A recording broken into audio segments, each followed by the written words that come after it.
कहानी है रामपुर गांव की, जहाँ के मर्द महिलाओं को हमेशा नीचा दिखाने की कोशिश में रहते। अरे अभी तक खाना नहीं आया क्या? मुझे एक और शादी करने की जरूरत है। नहीं जी नहीं, ऐसा मत करना, वरना मैं कहाँ जाऊंगी। खाना लेकर मैं अभी आई जी। गांव की पंचायत में भी फैसले हमेशा औरतों के खिलाफ ही रहते। मैं जो फैसला सुनाता हूँ वो भगवान की आज्ञा होती है।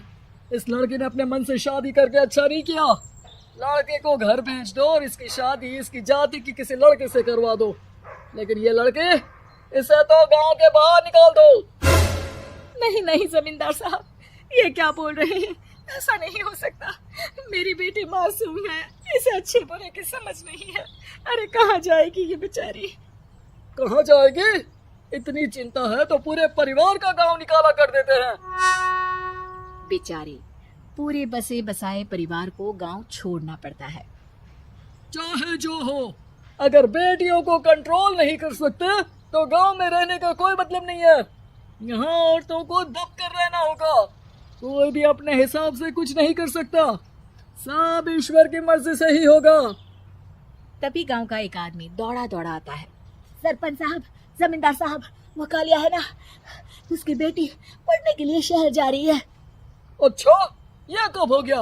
और कालिया की हिम्मत कैसे हो गई ऐसा करने की? लेकर आओ उसे और उसकी बेटी को। बस फिर क्या था, हाजिर हो जाते हैं कालिया और उसकी बेटी सरपंच के सामने। और कालिया, ये क्या सुनने में आ रहा है? बेटी को इंजीनियर बना रहा है तू? और ये बता, गांव में तो स्कूल नहीं है, फिर कहां से इतनी क्लास पास कर गई तेरी बेटी? राधा, जो कि कालिया की बेटी है, उसे लगता है कि सरपंच उसकी तारीफ कर रहे हैं। सरपंच जी, मैंने ऑनलाइन पढ़ाई की है, डिस्टेंस लर्निंग से। सभी में मैंने अच्छे नंबर पाए हैं, जिसे देखते हुए शहर की इंजीनियरिंग कॉलेज में मुझे स्कॉलरशिप मिली है। वाह जी वाह, क्या होती है ये? पहले तो ये बताओ, फिर आगे की बात करते हैं। पूरा गांव राधा की बात सुन रहा था और राधा बोलती जा रही थी। तो ऐसे मैं फ्री में एक अच्छी शिक्षा लेकर गांव में जो कुछ परेशानियां हैं, जैसे बिजली, पानी और इंटरनेट जैसी समस्याओं के लिए काम करूंगी। मैं गांव को शहर से जोड़ने के लिए पुल का निर्माण करवाने का प्रस्ताव रखूंगी। मुझे पूरी उम्मीद है कि जल्द ही हमारा गांव भी तरक्की की राह पर चल पड़ेगा। राधा की बात सुनकर सारे गांव वाले ताली बजाने लगते हैं। सरपंच को समझ नहीं आता कि वो क्या करे। चुप रह नादान लड़की, गांव के खिलाफ जाने के लिए तुझे गांव से बेदखल कर दिया जाएगा, वो भी पूरे परिवार के साथ। और हाँ, अगर ठीक से गांव में रहना चाहती है तो ये पढ़ाई लिखाई छोड़ दे।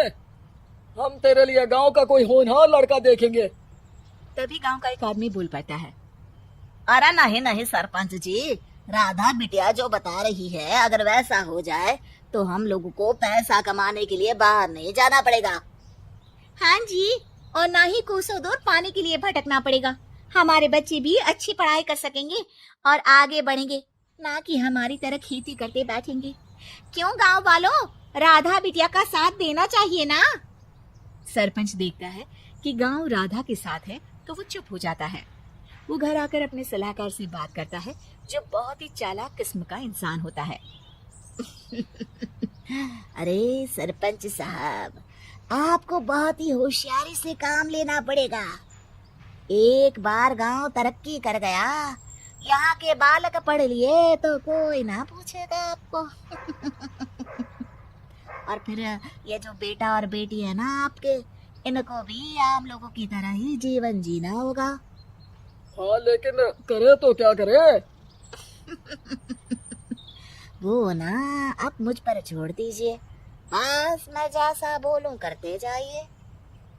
अगले रोज सुबह जब गांव वाले सोकर उठते हैं तो राधा के घर के बाहर और साथ ही वो लोग जिन्होंने राधा का सपोर्ट किया था, उनके घर के आगे लाल रंग से कल आऊंगी लिखा होता है। कल आऊंगी? ये क्या होता है? अरे यह तो खून से लिखा है, लगता है कोई भूत प्रेत या चुड़ैल का साया है। चलो सरपंच जी के पास चलते हैं। सभी सरपंच के पास जाकर उसे सारी बात बताते हैं। अरे ये तो बड़ी मुश्किल की बात है। चलो, मैं एक बाबा को जानता हूँ, उन्हें बुला लेता हूँ। सरपंच बाबा को लेकर गांव के घर के बाहर जाता है। ओहो, तो ये वो चुड़ैल है। जो उन लोगों को निशाना बनाते हैं जो गांव को बदलने का सपना देखते हैं। वो गांव को ऐसे ही संपन्न देखना चाहती है, वो नहीं चाहती कि कोई बाहरी यहाँ का कायाकल्प करे। क्या तुम लोगों में से किसी ने गांव को बदलने की सोच रखी है? तभी राधा की माँ रोते रोते आती है। मेरी राधा घर से गायब हो गई है। अरे कोई तो बचाओ, मेरी बच्ची कहाँ गई?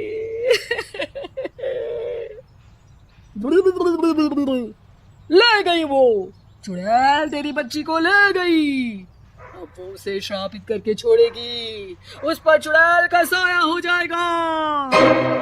तभी बुरी सी हालत में राधा भी वहां आ जाती है। उसके बाल चुड़ैल की तरह फैले होते हैं और कपड़ों में खून लगा होता है। सभी राधा को देखकर डर जाते हैं। माँ, पता नहीं मुझे कौन उठा कर ले गया था। अरे दूर दूर हो जा चुड़ैल, अब हम लोग इस गांव में नहीं रुकेंगे। अरे कैसे बातें कर रहे हैं आप? कल तो आप मेरे भरोसे गांव का हुलिया बदलने, अपने बच्चों को पढ़ाने और तरक्की उन्नति की बात कर रहे थे, तो आज क्या हो गया आपको? ये फिर तुम लोगों को बहकाएगी। ये चुड़ैल गांव में आ चुकी है, ऐसे ही ये तुम्हारे घर के बच्चों को भी ले जाएगी। गांव वाले राधा को गांव से बाहर निकाल देते हैं। उसके माँ बाप रोते रहते हैं, लेकिन गांव वाले नहीं मानते। मैं भी अपनी बहन के साथ गांव के बाहर रहूंगा, लेकिन वो पढ़ाई नहीं छोड़ेगी।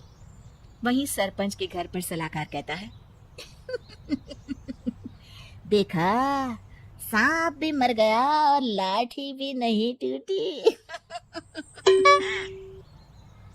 लेकिन अगले ही दिन सरपंच के घर के बाहर भी वही शब्द लिखे होते हैं। और फिर सरपंच की बीवी कहती है, हमारी बेटी को किसी ने अगवा कर लिया है। तभी राधा का भाई वहां आ जाता है। अरे गांव वालों, मैंने सरपंच जी की बेटी को देखा था।